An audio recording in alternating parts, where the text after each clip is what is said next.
Hey everyone.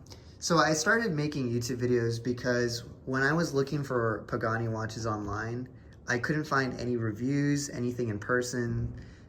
So I felt like there was a lot of people like me out there, and that's why, I have the day date and also the black chrono. Today, I wanted to talk about the difference between what you buy in a Swiss watch, like this Omega Moon Swatch. I was really lucky to get this. My friend bought this for me for Christmas. Okay, so this is honestly a really great gift. And I wanted to talk about, why do I buy Chinese as well though? This is a Pagani chronograph, all quartz, matte green dial, rose gold, plated. Not sure if it's real gold for sure. And this is the homage to the Rolex Rainbow. It's not a chronograph, but it is the body style. And it's a calendar function, but completely mechanical. So I wanted to talk about, what are the benefits to buying Chinese and the benefits to buying Swiss that I know of, and maybe what are some of the drawbacks to also buying these types of watches. So the first heads up I wanted to talk about was the difference between this Swiss quartz chronograph versus the Chinese quartz chronograph. And both of these are homages to the Moon watch, the Omega Speedy, but very different builds for very different prices. If we look close at this Omega watch, it is a $280 watch. For that, you're getting the Omega logo, you're getting Swiss made, you're also getting the dual Swatch logo too. But, there's some drawbacks to the design of this, a lot of complaints on the internet. One being that the crystal isn't even glass, right? Like it's made out of plastic. The smallest smudge on something will scratch it, even the box that it comes in. This is, they call it bioceramic. Really, it's a fancy way of saying plastic. And when you do wear it, I've noticed that I get a red stain on my arm. Okay, so you don't want to wear this when you're sweating on your wrist because you're gonna already wear out the body on it. It does have, let me bring it closer, a functional quartz, but you can see there it's ticking. So just a very basic quartz chronograph movement. You could reset it. You got the milliseconds there on the top right. You reset it. It's a nice movement. It'll never really go inaccurate because it's quartz. But at the same time, this being 280, you have the Pagani coming in, punching up against its weight class. So this one right here was 120. I bought it on Amazon. I paid a premium. This is, like a rose gold plated. It's not good plating. It doesn't even attempt to look like gold. It's more bronze. But at the same time, you get an all metal bracelet along with the case. You got a ceramic bezel, which is crazy. That's something that Rolex does. Even when you press the chrono pusher, it's mecha quartz. So it's giving that simulation of a mechanical movement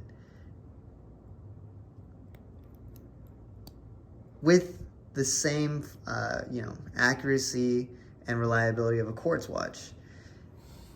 Even with the $120 price range, if I test this crystal, I could scratch it all I want. And it won't get scratched because this crystal is sapphire, right?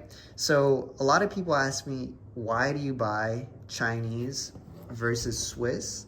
And I just say because you get so much more watch for the price that you pay. Now, there is a drawback though. This Pagani, I probably, if times get hard, I probably won't be able to sell it for the price that I bought it. Okay, so that's one major drawback of this Pagani. This one, on the other hand, is selling above its retail price. If I wanted to sell this right now, I could sell it for above $300. So that's just the world of watches that we live in. But I think right now, the Chinese market is getting up there. There's brands like San Martin that are keeping their value, and they are inexpensive watches, but you're still being able to sell them for $100 to $200.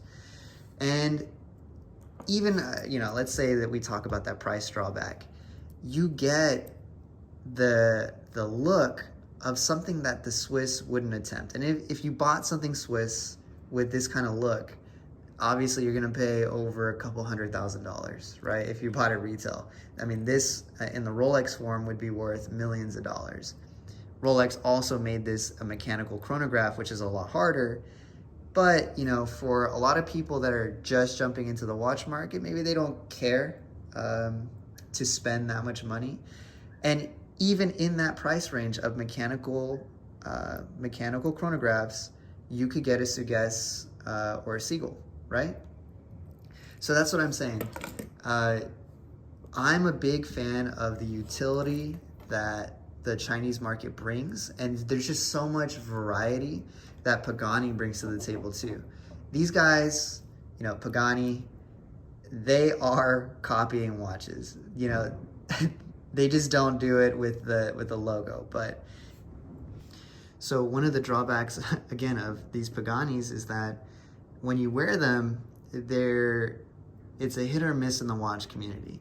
A lot of purists hate these watches because, again, Pagani does copy their designs. These are not original designs whatsoever. But at the same time, for people that don't have tens of thousands of dollars, maybe $5,000 lying around to buy something that goes on your wrist, you know, you get that look without having to pay the exorbitant price. That's something that some people appreciate, but it's also something that some people could be mad at you for. So, you know, wearing a Chinese watch like this, sometimes you have to be careful around your audience. One last thing that I wanted to talk about, you know, in this world of Chinese and Swiss, and it's not just the Swiss world. Obviously, you know, there are expensive American watches too, and European. The customer service on this Chinese brand is pretty good though. I had accidentally put this watch in a sonic cleaner, and for anything that has gems that are unpronged, without any prongs on them, you run the chance of it falling out. So one of them did fall out, and I messaged the person that sold this to me, and they mailed all the way from China. They mailed a single gem for me to put back into this watch, right? That is an attention to, they even color matched it through the picture. So it's an attention to detail and an attention to customer service that, you know, this watch brand is, you know, great for.